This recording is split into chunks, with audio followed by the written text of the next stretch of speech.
Capital Insider sponsored by the Oklahoma State Medical Association, committed to connecting Oklahoma physicians with matters that are important to Oklahoma patients. More on vision and mission of OSMA at okmed.org.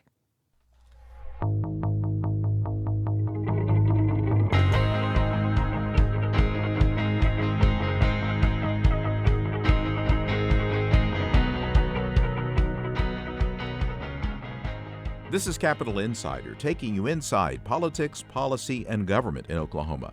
I'm Dick Pryor with Quorum Call publisher Shawn Ashley. Shawn, when the calendar turned to the new month on July 1st, 80 new bills went into effect. Some have a bigger impact than others. Let's look at a few of those that stand out. This year, lawmakers sought to address inappropriate communication between school personnel and students. What is the focus of House Bill 3958? Proponents of the bill noted that a common thread in cases where adults abuse young people is often electronic communication.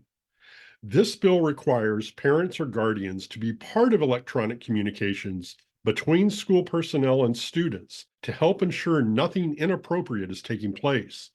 The bill also sets in place investigative requirements for schools and actions to take if school personnel are found to have violated the bill's requirements. House Bill 4073 concerns school security requirements. What does it do? For years, schools have had the option of implementing school security alert and response systems. These are like panic button systems that use modern cell phone technology to alert school officials and law enforcement of dangerous situations on campus. The bill requires schools to implement the system, no longer leaving it simply as an option. And with funding provided in 2023, it helps give them money to do so. Another bill that just went into effect, Senate Bill 1456, requires the Court of Civil Appeals to establish a division that will be the court of existing workers' compensation claims.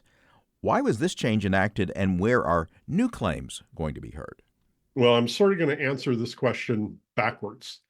New claims will be heard and have been heard since 2014 by the Workers' Compensation Commission, an administrative system that was created to replace the Workers' Compensation Court. The Workers' Compensation Court is handling a slowly decreasing number of claims, those that were filed prior to 2014, and eventually it's going to work its way out of business. This bill, proponents said, will help streamline that process, but also protect the rights of the claimants who still have claims before the Workers' Compensation Court. Senate Bill 941 increases hunting and fishing license fees in the state. Now, versions of that have been tried in other years but failed. Why were increases considered necessary this year? The Department of Wildlife Conservation, which issues hunting and fishing licenses, is a non-appropriated agency. It operates almost exclusively on revenue from the license it issues, but those fees had not been increased for a number of years.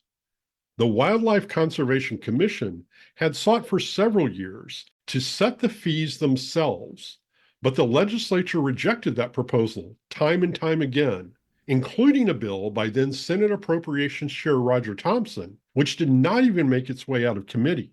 Senate Bill 1941 includes language that creates a review process for the fees every 5 years to help ensure that the prices of the licenses and the cost of wildlife regulation don't get out of balance. Another new law changes a statute title in a way that may seem insignificant, but it could actually be meaningful. Explain. Yeah, it's interesting. You're simply changing the name on a statute book. But Title III of the Oklahoma statutes will become Aerospace, Aircraft, and Aviation Infrastructure, changing from simply aircraft and airports. Proponents of this bill says it highlights the growth of aerospace within the Oklahoma economy, as well as what's become sort of a new way of looking at airports as aviation infrastructure in the state. All right, thank you, Shawn.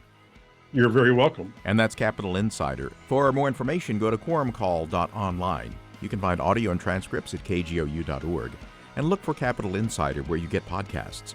Until next time, with Shawn Ashley, I'm Dick Pryor.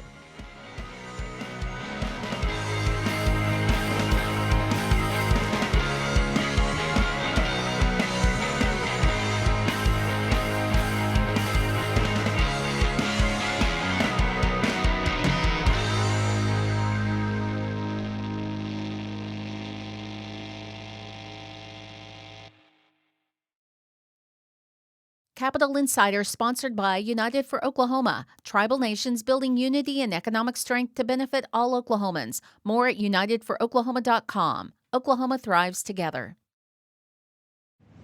Here at Shortwave Space Camp, we escape our everyday lives to explore the mysteries and quirks of the universe. We find weird, fun, interesting stories that explain how the cosmos is partying all around us. From stars to dwarf planets to black holes and beyond, we've got you. Listen now to the Shortwave podcast from NPR.